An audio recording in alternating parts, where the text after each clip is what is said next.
बुजुर्गों की पेंशन बहाली को लेकर बीजेपी ने हल्ला बोल दिया है। इस वक्त मेरे साथ बातचीत करने के लिए दिल्ली बीजेपी अध्यक्ष वीरेंद्र सचदेवा जी मौजूद हैं। हल्ला बोल बीजेपी का पेंशन बहाली को लेकर। कब से पेंशन नहीं आई बुजुर्गों की, कितने पेंशन? 8-10 महीनों से बुजुर्गों की पेंशन नहीं आ रही। रक्षाबंधन का त्यौहार भी चला गया, उनकी छोटी छोटी ज़रूरतें होती हैं, दवाई ले सकते थे, लेकिन इस भ्रष्टाचारी अरविंद केजरीवाल सरकार के कानों पे जू नहीं रही थी। लगातार हम इस बात की डिमांड कर रहे थे। परसों हमारा एक प्रतिनिधिमंडल यहाँ समाज कल्याण निदेशालय के अधिकारियों से मिला था और हमने उनको एक ज्ञापन दिया था कि आप 24 घंटे में पेंशन लागू करें, नहीं तो हम आपका घेराव करेंगे। और इसीलिए आज हमने इनके कार्यालय पर हल्ला बोल किया था। और मुझे अभी जानकारी मिली है कि इनकी जो प्रेस कॉन्फ्रेंस मंत्री हैं आतिशी मार लेना, वो कह रही हैं कि हम आज से पेंशन शुरू कर रहे हैं।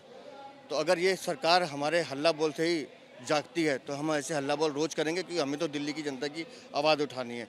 इस सरकार के पास शीश महल बनाने के लिए पैसे हैं, एक बोतल के साथ दूसरी बोतल देने के लिए पैसे हैं, लेकिन इन बुजुर्गों की, माताओं बहनों की जो उनके स्वास्थ्य की चिंता हो सके उनको देने के लिए पेंशन नहीं थी। आज अगर पेंशन शुरू हो रही है, इस निर्णय का मैं स्वागत करता हूँ। इसे भारतीय जनता पार्टी के कार्यकर्ताओं की जीत बताता हूँ। एक तरफ मुद्दा था पेंशन का, वो आप कह रहे हैं कि पूरा होता हुआ दिख रहा है। दूसरी तरफ दिल्ली सरकार के अस्पतालों को लेकर भी जो डॉक्टर्स का डेलीगेशन है, आरडीए हैं, वो सवाल उठा रहे हैं। बहुत सारी कमियां उन्हें दिखाई दे रही हैं। उस पर क्या लगता है, क्या करना? दिल्ली में स्वास्थ्य के नाम पर बिल्कुल दिल्ली की जनता को ठगा गया है। इन दिल्ली के सरकारी अस्पतालों में नकली दवाइयाँ बढ़ती हुई हमने देखी हैं। LNJP का हमने बताया कि नया ब्लॉक जो बनना है, 1.5% लागत बढ़ा दी गई, 5 साल से उसका काम पूरा नहीं हो रहा।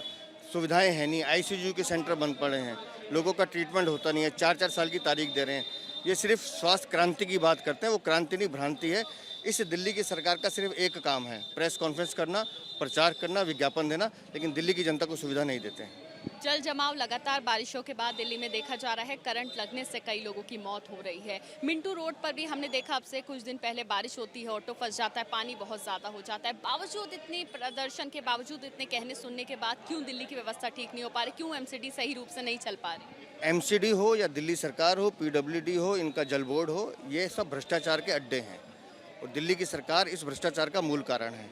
13 जुलाई से 10 अगस्त तक हमने बताया था कि 18 मौतें हुई थी, उसके बाद से लगातार बढ़ रही है। अभी मेरे सांसद ने मुझे बताया, वो सुबह होकर आए हैं, किराड़ी में फिर कल एक करंट लगने से पानी में एक व्यक्ति की मृत्यु हुई है। ये रोज़ के, ये अब ऐसा हो गया कि रोज़ कुछ ना कुछ हादसा होता है। लेकिन इन भ्रष्टाचारी, वो जो जमानती सिसोदिया यहाँ घूम रहे हैं ना, इनको उन जगह पर जाना चाहिए जहाँ 5-5, 3-3 फुट पानी जमा है किराड़ी में, लोग चल नहीं सकते हैं, लोगों के घर डूब गए हैं। ये वहाँ नहीं जाएंगे, ये वहाँ जाएंगे जहाँ 100-150 लोग लेके ये तमाशा करेंगे। इनको दिल्ली की जनता की परवाह नहीं है। दिल्ली में एक तरह का अजीब का माहौल है कि जब गर्मी होती है तो जल का अभाव होता है, बारिश होती है तो जल भराव होता है। तो अब दिल्ली की जनता भी मन बदलाव अपना तय कर चुकी है कि अब दिल्ली में बदलाव का माहौल है। दिल्ली की जनता अब इन भ्रष्टाचारियों से मुक्ति चाहती है। दिल्ली में चुनाव नजदीक हैं, बीजेपी की क्या तैयारी? क्या ये सब मुद्दे जिस पर लगातार बीजेपी जो है हल्ला बोलती रही है, क्या वो सब मुद्दे बड़े मुद्दे बनने वाले हैं? बिल्कुल बड़े मुद्दे हैं। दिल्ली की जनता का हर वो मुद्दा जो दिल्ली की जनता की जरूरत है, वो हमारा मुद्दा है। अरविंद केजरीवाल कहते थे ना लोकसभा चुनावों में कि हमको वोट दो तो हम जेल नहीं जाएंगे। दिल्ली की जनता ने स्पष्ट संदेश दिया कि अब जेल ही जाइए। तो अब दिल्ली वाला एक ही नारा लगाएगा कि केजरीवाल जाएंगे।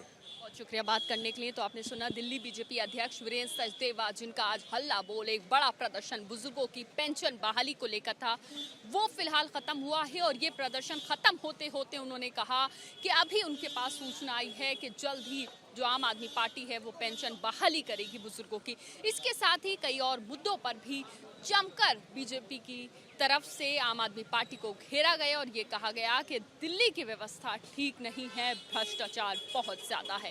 कैमरा पर्सन राजेश कुमार के साथ Madiha Khan, ABP news, Delhi. For exclusive and insightful videos, subscribe to our new channel ABP Live Premium.